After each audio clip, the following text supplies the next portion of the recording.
우리는 지난주 예수님이 빵과 포도주를 나누면서 성찬식 제도를 만드시는 데까지 봤어요. 이제 그 성찬식 제도를 만드시면서 예수님은 이 포도주를 나누면서 이런 말씀을 하셨죠. 내가 이 포도주를 아버지 집에서 다시 마시기 전까지는 다시 안 마시겠다. 이런 말씀을 하셨죠. 우리는 거기까지 봤어요. 그 말씀을 하신 다음에 주님이 다시 제자들에게 하신 말씀이 이 말씀입니다. 작은 자들아, 내가 아직 잠깐은 너희와 같이 살겠다. 그러나 나는 갈 거야. 이런 말씀을 했습니다. 그런데 너희는 내가 가는 그곳에 너희도 오지 못해. 나는 가겠고 너희는 이 땅에서 살아야 돼. 이 말씀이겠죠. 그래서 너희는 이 땅에서 살 때 이렇게 살아야 돼 하고 새로운 계명을 주셔요. 그래서 그 새로운 계명을 이렇게 말씀하십니다. 너희는 서로 사랑하라. 내가 너희를 사랑한 것처럼 너희도 서로 사랑해라. 이게 오늘 우리가 읽은 본문 말씀이죠. 우리가 이 본문을 읽을 때면 보통 우리는 어디에 주목을 하죠? 지금 예수님이 새 계명을 주겠다 하고 말씀하신 새 계명에 주목을 하시잖아요. 그런데 여러분들에게는 그냥 새 계명처럼 들릴지 모르겠지만 이게 유대인들의 입장에서 이게 얼마나 충격적인 말씀이냐면요. 유대인들은 수천 년 동안 십계명을 유일한 계명으로 알고 살았습니다. 이들이 마음에 진실되게 하나님을 찾지 않고 형식적인 신앙생활을 했을지라도 십계명만은 신성불가침한 거로 여겼고 그렇게 지키고 있었어요. 지금도 많은 기독교인들이 십계명을 신성하게 여깁니다. 그래서 이들에게 십계명은 건드릴 수 있는 게 아니에요. 그런데 지금 예수님이 이걸 뒤집은 거예요. 십계명 이제 필요 없어. 내가 새로운 계명을 줄게. 너희는 이거 지키면서 살아. 그러면 충격입니까? 아닙니까? 우리에게는 어느 정도 충격적인 말씀이냐면요. 지금까지는 파란 하늘 밑에서 살았지 이제부터 내가 하늘을 노랗게 바꿀 거야. 너희는 이제부터 노란 하늘 밑에서 살 거야. 이 정도로 충격적인 말씀이었어요. 그런데 지금 우리는 그러면 이게 뭐지? 하고 그게 무슨 말씀이세요? 하고 이렇게 거기에 궁금해하는 게 지극히 정상적인 일인데 제자들은 이 말씀에 전혀 관심이 없어요. 왜 관심이 없느냐? 그 새 계명을 말씀하시기 전에 예수님이 내가 간다 했잖아요. 거기에 충격을 받은 거예요. 제자들은. 간다고? 근데 거기를 우리는 못 간다고? 어디로 가는데? 여기에 완전히 이 사람들의 마음이 완전히 붕괴를 해버려요. 이 사람들이. 그래서 베드로가 놀라서 예수님께 이렇게 물어요. 주님 어디로 가십니까? 지금 계명에 관심이 있어요? 없어요? 계명에는 못 들은 사람처럼 행동을 합니다. 지금. 어디로 갑니까? 하고 물어보니까 예수님이 다시 대답을 해줍니다. 내가 가는 곳에 지금 너 못 따라와. 너는 이제 먼 훗날이 돼야 나를 따라올 거야. 그러니까 관심 끄라는 거죠. 어차피 못 따라올 테니까. 그러니까 그 베드로 입장에서는 그 예수님을 따라서 바닷물 위에도 섰던 사람이에요. 아니 도대체 어디로 가길래 내가 예수님 못 따라가지? 하고 베드로는 이렇게 대답을 합니다. 왜 지금은 주님을 따를 수 없습니까? 주를 위하여 내가 목숨까지 버리겠습니다. 베드로는 이것이 정말 진심이었어요. 정말 주님이 어디로 간다 해도 감옥을 간다 해도 같이 따라 들어갈 마음이었어요. 그런데 예수님의 입장에서는 베드로가 가장 근심스러운 거예요. 왜 근심스럽냐? 지금 하늘에서는 사탄이 예수님을 죽이려고 해요. 그리고 그건 하나님도 죽이려고 하니까 예수님을 이건 곧 성공할 겁니다. 그런데 사탄의 입장에서는 예수님을 죽인 다음에 가장 죽이고 싶은 사람들이 누구죠? 또 제자들이겠죠. 그래서 벼르고 있는 거예요. 예수님 죽인 다음에 이 제자들을 손보자. 그 중에서 가장 벼르고 있는 게 베드로였거든요. 왜? 영적으로 가장 앞서 나가니까 베드로가. 예수님은 이런 걸 알고 계시잖아요. 하늘에서 어떤 일이 일어나는지. 그래서 예수님이 이렇게 말씀을 해줘요. 시몬아, 사탄이 너희를 밀가부르듯 하려고 요구하였다. 밀가부르듯 하였다는 게 무슨 말씀인지 이해가 되나요? 저는 이 도시에서 살아서 그런지 이해가 안 돼서 사전까지 찾아봤어요. 우리 집사람한테도 물어보고 이게 도대체 무슨 말이야? 했더니 막 설명해 주는데 아무튼 막 기계에 넣어서 막 그렇게 괴롭히더라고요. 이렇게 밀을 그렇게 해서 껍질 벗겨내는 작업이라 하던데 굉장히 극심한 고난이 온다는 말씀이죠. 그러면 그래서 그렇게 말씀해요. 밀가부로 하려고 요구하였다. 그러나 내가 너를 위하여 내 믿음이 떨어지지 않도록 기도했다. 너는 돌이킨 후에 내 형제를 굳게 해라. 지금 베드로가 가장 근심스러우니까 지금 베드로에게 가장 심각한 일이 온다는 말씀이죠. 근데 베드로는 못 알아들어요. 그 아이처럼 천진난만해서 이렇게 대답을 합니다. 주여, 내가 주와 함께 오게도 가고 죽는 데라도 같이 가겠습니다. 지금 베드로는 뭘 모르냐면 예수님과 싸우는 상대가 얼마나 무서운 자라는 걸 몰라요. 그냥 총칼이나 들고 덤빌 수 있는 상대가 아니에요, 이 자는. 그러니까 그냥 자기 인간의 의지로 다 되는 줄 알고 내가 주를 위해 죽겠습니다. 그래요. 여러분, 순교는요, 인간의 의지로 나오는 거 아닙니다. 그 은혜입니다. 하나님이 허락해야만 가능해지는 은혜입니다. 또 허락하면 누구나 또 할 수 있어요. 또 너무 이렇게 높게 보지 마요. 또 신격화해서 그렇게 높게 볼 필요도 없어요. 그냥 저런 은혜 받았구나 이렇게 생각하시면 됩니다. 그래서 예수님이 이런 말씀을 하시니까 제자들의 입장에서는 어때요? 예수님이 자기를 판다 했다가 간다 했다가 근데 너희는 못 따라온다 이러지. 정말 불안한 거예요. 지금 자기네는 예수님이 왕이 되는 줄 알고 쫓아왔단 말이죠. 금방까지 왕이 된다고 누가 총리할 거냐 이거 가지고 싸웠잖아요. 근데 간다는 거예요. 지금 예수님이 왕이 되는 줄 알고 집도 버리고 가족도 버리고 전토도 버렸대요. 이 우리식으로 하면 뭘 버린 거죠? 직장 버린 거예요. 직장까지 다 팽개치고 예수님한테 솔직히 올인을 했는데 예수님이 혼자 간대요. 지금 근데 온 나라가 다 뒤집혀가지고 예수님 잡아라 죽인다 이러고 있는데 자기만 간대요. 그럼 우리는 어쩌라고 이제. 그러니까 이 제자들이 마음이 보이죠. 지금 예수님의 입장에서는 또 뭐가 답답한가 하면 지금 예수님은 무슨 말씀을 하시려고 이 말씀을 했냐면 새 계명을 말씀하시려고. 예수님은 알잖아요. 이제 세상이 바뀐다는 거. 예수님이 이 땅에 오신 그때를 기점으로 해서 진짜 세상이 바뀝니다. 영적인 기류도 바뀌고 문화적인 기류도 세상이 완전히 바뀌어요. 그래서 그 바뀌는 질서를 알려주는데 그래서 새 계명을 알려주시는데 제자들이 통곡에 관심이 없는 거예요. 다들 간다고 하니까 그게 불안해가지고 엄마 잃어버리는 애들처럼 막 불안해하니까 이 새 계명을 말씀할 수 있을까요? 예수님이? 말씀할 겨를이 안 되고 분위기가 안 되는 거예요. 그래서 달래느라고 바빠요. 지금 예수님이. 그래서 이렇게 말씀합니다. 너희는 마음에 근심하지 마. 하나님을 믿듯이 나를 믿어. 왜? 내가 너희를 위하여 처소를 예비하러 가는 거야. 가서 너희를 위하여 처소를 예비하면 내가 다시 와서 너희를 내게로 영접하여 나 있는 곳에 너희도 있게 할 거야. 이게 무슨 말씀인지 여러분들 이제 아시죠? 그러니까 당시 신랑이 신부에게 하던 약속이에요. 내가 가서 집 다 짓고 올 거야. 그러면 그때 너는 내가 지은 집으로 가게 될 거야. 그때까지 기다려. 나는 반드시 온다는 이 말이잖아요.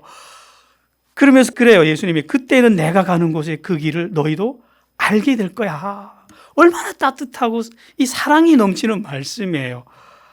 위로가 돼요? 위로가 될 만하잖아요. 그런데 지금 죽으러 가시는 분이 죽지 않는 분들을 위로한다고 정말 애를 써야 돼요, 지금. 제자들은 위로가 안 되는 거예요, 이 말씀이. 그러니까 도마가 이렇게 다시 물어요. 주님이 어디로 가는지 알지도 못하는데 어떻게 우리가 그 길을 압니까? 말 돼요? 이 말 맞아요? 틀려요?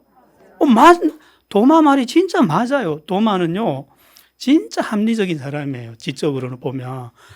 그래서 모릅니다. 그 길을 가르쳐 달라는 거죠. 그래서 이 도마 때문에 그 유명한 말씀을 하세요. 예수님이. 내가 곧 길이요 진리요 생명이니 나로 말미암지 않고는 아버지께로 올 자가 없느니라. 우리는 요거만 딱 따내서 그냥 달달 외우고 다니죠. 이게 그 무슨 말씀이냐. 예수님이 너희는 나를 알지 않느냐. 근데 내가 길이잖아. 내가 생명이잖아. 내가 진리잖아. 그러니까 나를 통해야만 아버지께로 가는데 나를 다 아는데 무슨 길을 알려달라 그러나 이미 알고 있지 않느냐. 이 말씀인 거죠. 그래서 이 말씀을 하신 다음에 예수님이 이런 말씀을 합니다. 너희가 나를 안다면 내 아버지도 알았을 거야. 이제부터는 너희가 그를 알았고 또 보았느니라.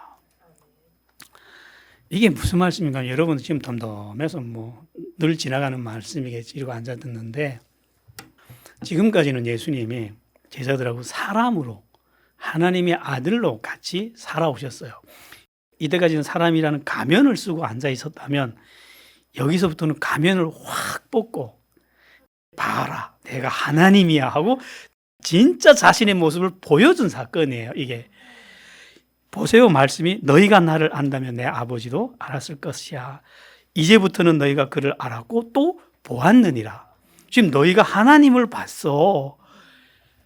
제자들이 마음이 어떨 것 같으세요? 이야 우리가 하나님을 봤네 좋다 이랬을까요?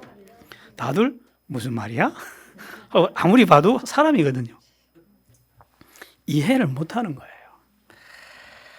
우리가 하나님을 봤다고. 그러니까 한참 쳐다보다가 빌립이 이래요. 주여 아버지를 우리에게 보여주십시오. 지금 믿는다는 말이에요? 안 믿는다는 말이에요? 안 믿겨진다는 말이죠. 그러면 만족하겠습니다. 그래요. 그러니까 예수님이 답답해서 야 빌립아 내가 이렇게 너하고 오래 같이 살았는데 네가 아직도 아버지를 못 봤냐? 내가 나를 알지 못하냐? 나를 본 자는 아버지를 이미 본 거야. 그런데 어찌하여 또 아버지를 보이라 하느냐? 아니 하나님이 지금 내가 하나님이었는데 하나님 내놓으세요 하면 하나님인들 어떻게 합니까? 그 다음에는 지금 예수님이 답답한 마음이 보이죠. 근데 빌립은 또 빌립대로 답답한 거예요. 자기가 하나님이라고 하는데 아무리 봐도 하나님 같아 보이세요? 야 우리하고 똑같은 사람인데 하나님 같지 않는 거예요. 예. 그래서 예수님이 이렇게 말씀합니다. 이 설명을 해주려고 보여주려고 자신이 하나님이란 걸 분명하게 선명하게 보여주려고 이들이 눈을 열어주려고 이런 말씀을 하시는 거예요. 나는 아버지 안에 있고 아버지는 내 안에 계신 것을 네가 믿지 못하느냐. 자, 이해돼요? 여러분들 이 말씀이? 이해 안 되죠? 당연히 이해 안 되죠. 자, 예수님이 이해되냐고 묻지 않았어요. 믿지 않느냐 이렇게 물어봤어요. 이건 이해해서 이해되는 말씀이 아니거든요. 그래서 믿어라. 그러면 보인다. 내 안에 아버지가 있고 아버지 안에 내가 있어. 내가 너희에게 하는 말은 내가 스스로 하는 것이 아니라 아버지께서 내 안에 계셔서 그의 일을 하는 것이야. 지금 내가 하는 말도 누가 하는 말이라고요? 하나님이 하시는 말씀이라는데 도저히 못 믿으니까 이거 인간의 언어로 번역하면 이렇게 돼요. 아버지와 나는 하나야. 나는 아버지고 아버지는 나야. 지금 내가 하는 말은 내 안에 있는 아버지가 하는 말이야. 이해 안 되죠? 이게 최대한 인간의 언어로 바꾼 것도 이 정도예요. 이게 왜 여러분이 이해가 안 되냐면 인간 지성의 세계에서는 이런 말이 없기 때문이에요. 이런 말이 구성이 안 돼요. 마치 저 사람은 저 사람이고 나는 난데 우리가 하나야. 이런 말과 같은 말이에요. 이런 말이 없잖아요. 이런 거는 믿음으로 영으로 들어야만 이해가 돼요. 이거 지성으로 들으려고 하면 도대체 무슨 말인지 이해가 안 됩니다. 그래서 제가 다시 좀 이해를 위해서 좀 바꿔봤어요. 이렇게 문장을 바꾸면 이해가 될까 싶어서 했는데 너희가 지금까지 함께 살면서 보고 있는 나는 하나님의 아들이면서 동시에 하나님이야. 너희는 지금 하나님을 보고 있어. 아멘이 돼요? 아멘. 대단하시네요. 이건 2000년 전의 버전이고 지금 우리 상황에 가져와서 다시 바꾸면 어떻게 되는지 아세요?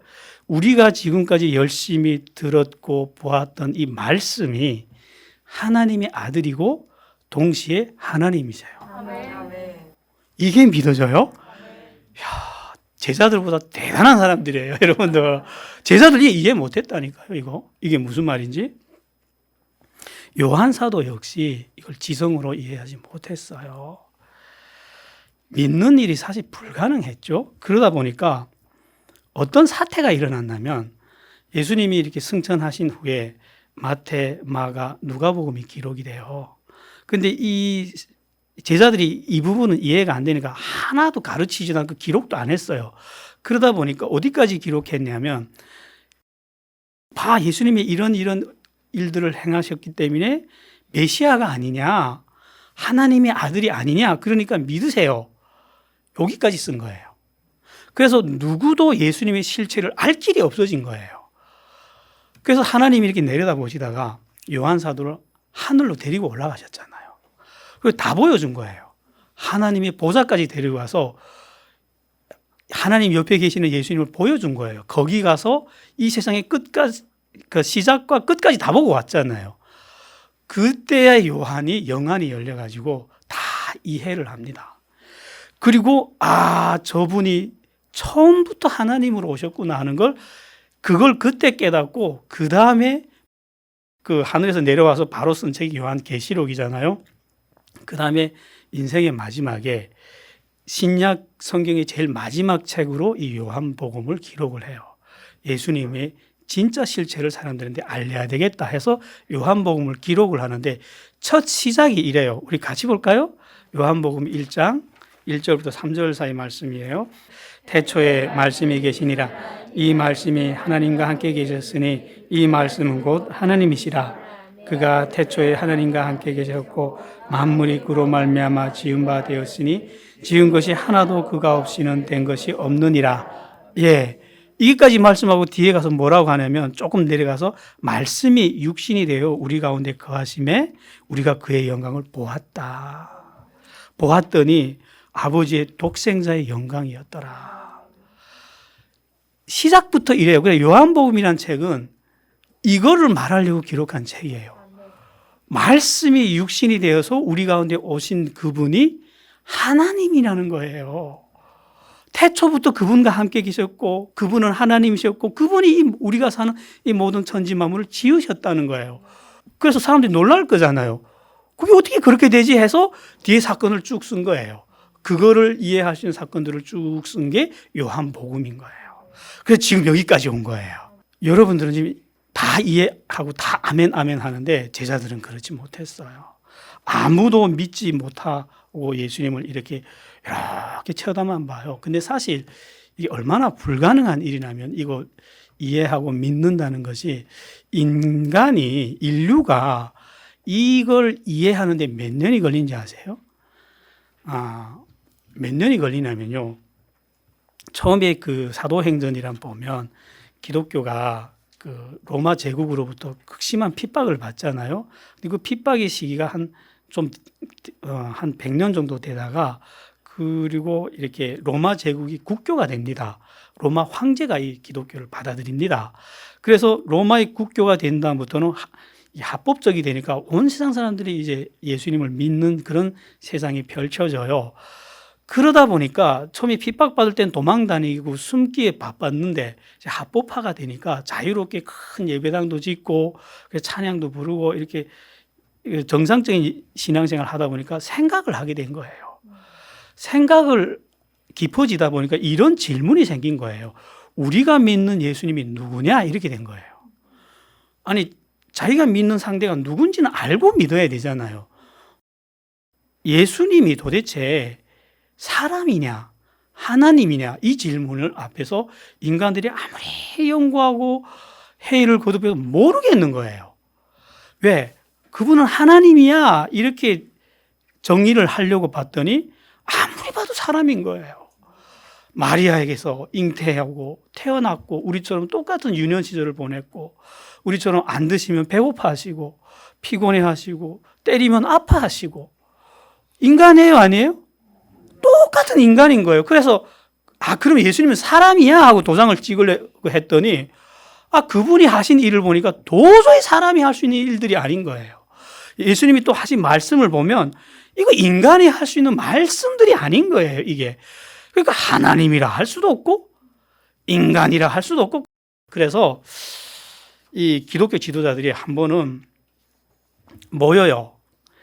이 문제를 어떻게 해결할 거냐 해서 AD 325년에 니케아라는 곳에, 저 유럽에 가면 있어요. 니케아라는 곳에 온 세상 기독교 지도자들이 다 모여서, 영성가들이 다 모여서 이 문제를 해결하려고 회의를 합니다.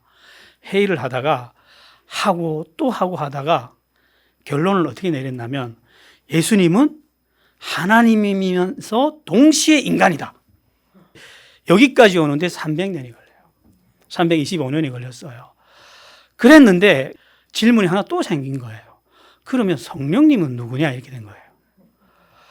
아이 두 분을 정의하기도 힘들었는데 성령님이 끼어드니까 이게 더 이상 인간의 지성으로는 해결이 안 되는 거예요. 그래서 또 이거 가지고 논쟁을 거듭하다가 381년에 콘스탄티노플이라는 곳에 또 기독교 지도자들이 다 모여요. 모여서 회의를 하는데 막 1년씩 해요.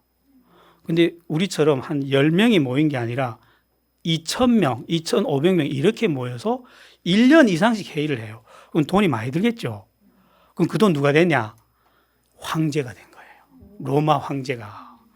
로마 황제도 알고 싶은 거예요, 이게. 또 알아야 되겠는 거예요.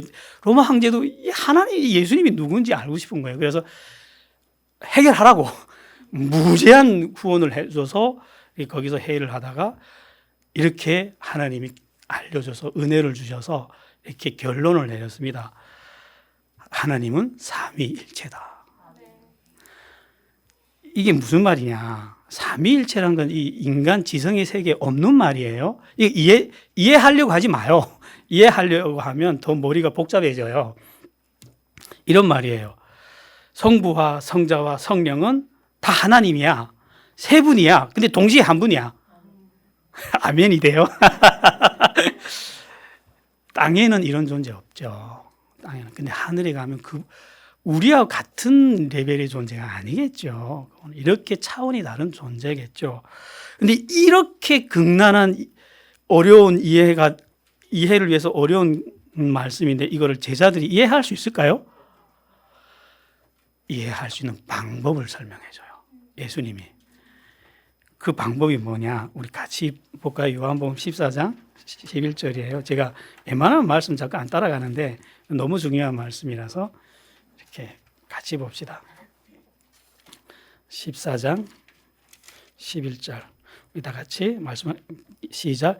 내가 아버지 안에 거하고 아버지께서 내 안에 계심을 믿으라. 그렇지 못하겠거든 행하는 그 일로 말미암아 나를 믿으라.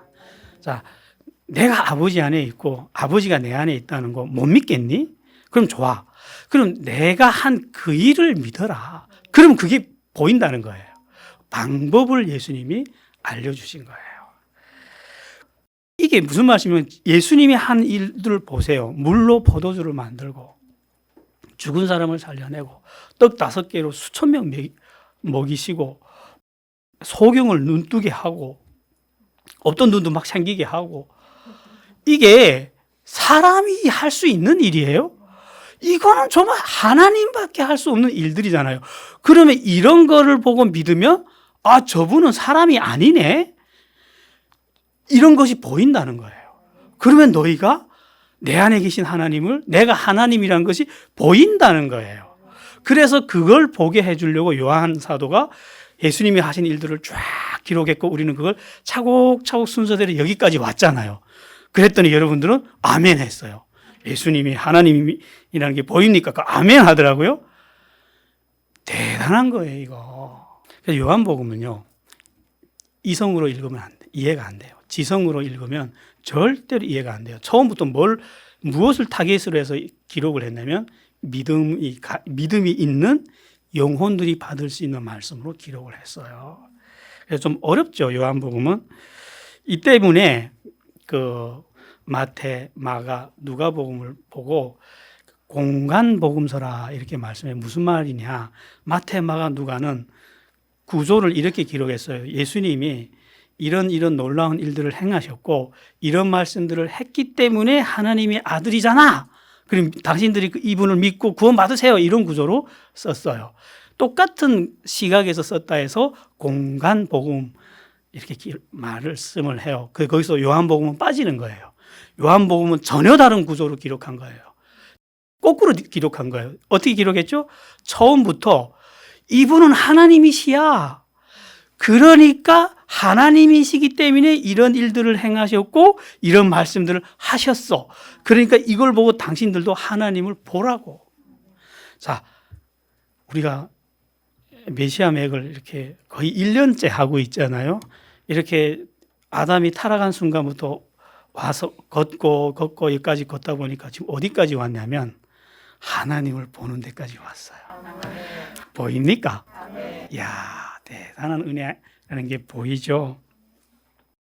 그런데 이게 여러분 얼마나 놀라운 은혜인지 여러분들이 알아야 돼요. 세상 사람들은요, 눈에 보이는 걸 믿어요. 그래서 보이지 않으면 못 믿어요. 그런데 하나님의 자녀들은요, 전혀 다른 힘을 갖고 있어요. 뭐가 다른가 하면요, 믿을 때 보여요. 이거는요, 하나님의 자녀들에게만 주시는 하나님의 생명이에요. 그래서 이렇게 빛의 자녀들과 어둠의 자녀들이 본질적인 차이가 여기서 나와요. 저들은 보여야 믿는데 우리는 믿으면 보여요. 영원한 세계, 보이지 않는 세계, 그 세계가 우리에게는 열리고 보인다는 거예요. 무엇 때문에 이게 가능해졌죠? 우리 안에 뭐가 왔다고요? 생명이. 하나님이 그렇게 말씀해서 맞아요. 성령이. 그래서 일어난 이게 진짜 신비한 일입니다. 이게. 그래서 너희가 예수님이 하나님의 아들이라는 것이 보이니? 믿어지니? 그러면 성령이 네 안에 있다는 걸 확신해도 된다고 성경은 기록을 하고 있어요. 그래서 예수님이 이렇게 지금 이런 말씀들을 왜 하셨냐면요, 제자들을 위로하려고. 사실 예수님이 하고 싶은 말씀은 뭐죠? 세계명을 말씀하고 싶은데 세계명을 설명할 분위기가 아니야. 지금 애들처럼 다들 발발 떨고 있으니까 이거 위로한다고 바빠요, 예수님은. 근데 그래서 야, 내가 하나님이야. 하나님을까지 보여줬는데도 위로가 안 돼. 그러니까 예수님이 얘들을 어떻게 위로할까 하다가 또 무슨 말씀을 하냐면 이런 말씀을 합니다. 내가 너희를 고아처럼 버리지 않아. 마치 부모를 잃어버리는 것처럼 두려워하는 제자들한테 예수님이 내가 다시 와. 너희를 고아처럼 버리지 않아. 이제 조금 있으면 세상은 나를 보지 못할 것이지만 너희는 나를 볼 거야. 이건 또 이해가 돼요? 내가 간다 해놓고는 조금 있으면 다시 올 거야. 근데 세상은 못 볼 거야. 근데 너희는 나를 볼 거야. 이게 이해가 돼요? 그냥 예수님이 말씀이니까 그냥 아멘 해야 되는 거죠. 이게 무슨 말씀이냐. 육신이 나는 갈 거야. 그러나 내 영인 성령이 올 거야. 그러나 세상은 그를 보지 못할 거야. 그러나 너희에게는 보일 거야. 이 말씀인 거예요. 그러니까 그가 다시 오니까 두려워하지 마. 제발 두려워하지 마. 정신 차려. 이 말씀이겠죠. 그래서 그 뒤에 이렇게 말씀하시는 거예요. 내가 너에게 실상을 말해주는데 내가 떠나는 것이 너희한테 유익이야. 내가 떠나지 아니하면 보혜사 그가 오지 않아. 내가 가서 성령을 보내줄게 하고 성령님이 어떤 분인지를 소개를 해줍니다. 이거 중요합니다. 여러분 잘 들어보세요. 그분이 이런 분이라고 소개를 해줍니다. 그는 진리의 영이다. 세상은 그를 알지도 보지도 못할 거야. 진리를 모르니까. 그가 너희와 함께 있는데 너희 속에 있을 거야. 그때 너희는 나보다 더 큰 일을 하게 될 거야. 그리고 그날에 지금은 아버지 안에 내가 있고 내가 아버지 안에 있다는 내가 하나님이라는 말씀이 이해가 안 돼서 다들 덤덤해서 제자들이 앉아 있으니까 예수님이 성령이 오면 성령이 너희 마음속에 들어오시면 그때 내가 아버지 안에 너희가 내 안에 내가 너희 안에 있는 것을 너희가 알게 될 거야. 누구 힘으로 알게 된다고요? 성령의 힘으로 알게 된다고 이렇게 말씀하는 거예요. 그래서 성령이 너희 마음에 거하면 그때 가서 너희는 평안을 만날 거야. 이 평안은 내가 주는 거야. 세상이 너희가 주는 것 같지 않아. 그러니까 제발 불안해하지 마. 두려워하지 마. 위로하느라고 이 수많은 말씀들이 나오는 거죠. 그래서 제자들이 하도 불안해하고 이해를 못하기 때문에 우리는 풍성해졌죠. 이런 말씀들을 계속 하니까 아니 그냥 여러분들은 잘 믿어봐요. 제자들도 아멘 아멘 이래봐요. 그냥 막 지나갔을 거예요. 이런 말씀들이. 근데 제자들은 이렇게 말씀했는데 위로가 안 되는 거예요. 지금 자기들은 다 털린 거야. 망한 거야, 지금. 이 왕이 되는 줄 알고. 어린애 눈 떼지고. 가버리니까 뭐 없죠, 이제는. 그러니까 내가 아직 이건 너희와 같이 있으니까 내가 자꾸 말을 해주는데 이제 성령이 오면 그가 와서 너희에게 모든 것을 가르쳐서 내가 한 말도 생각나게 하고 깨닫게 해줄 거야. 성령 그가 오면 모든 것을 너희가 이해가 된다는 거죠. 자, 여기까지 들었는데 여러분들 열심히 아멘 아멘 하고 했는데 이해가 돼요? 이 말씀들이? 그러면 우리가 이렇게 생각하십시오. 제자들은 3년 동안 같이 살아도 이 말씀들을 이해를 못했다고요. 무슨 말씀인지 저는 못 들었다고요. 그런데 여러분들은 살지도 않아 놓고는 이 말씀들이 다 이해가 된 거예요. 이게 어찌된 영문이죠? 누가 한 일이죠, 이게? 네, 성령. 우리 안에 지금 누가 와 있다고요? 성령님이. 여러분들 성령님을 먼 데서 찾지 마요. 이 놀라운 것이 이해가 됐다면 여러분들 기뻐하십시오. 내가 살아있구나. 내가 지금 그분과 함께 살고 있구나. 이걸 확신해도 됩니다. 진짜 성령은 이런 거예요, 여러분들. 아무리 초월적이고 신비로운 현상이 나타날지라도 그 속에서 사람을 진리로 인도하지 않는다면, 그 사람을 변화시켜서 하나님을 사랑하고 내 이웃을 사랑하는 성품으로 바꿔주지 않는다면 그건 성령이 하는 일이 옳은지 우리는 의심을 해봐야 돼요. 아닐 가능성이 굉장히 커요. 그건 위험합니다. 그래서 말씀 없는 성령 운동 미혹되지 마세요. 말씀 없는 기도 운동 미혹되지 마요. 기도 많이 하면 성령님만 반응하시는 게 아니에요. 다른 영들도 반응을 합니다. 그럼 초월적인 현상들이 많이 나타나요. 그러나 우리는 누구 따라만 가기로 했죠? 예수님 말씀 따라만 가는 거예요. 오늘 정리할게요. 우리가 지금까지 보아왔던 이 말씀들이 하나님이에요. 여러분들이 하나님을 봤어요. 이제 이 하나님하고 같이 사세요. 그럼 이 땅에서부터 천국을 누리다가 우리가 이 땅에서 육신의 몸을 벗을 때 그 영원한 나라로 가게 될 겁니다. 기도할게요. 하나님, 우리가 하나님을 보았습니다. 이게 웬 은혜입니까? 먹을 것과 입을 것만 찾아다니던 우리가 이제는 하나님을 보았고 그 하나님과 함께 살게 됐습니다. 이 은혜를 가지고 살게 하여 주십시오. 예수님의 이름으로 기도했습니다.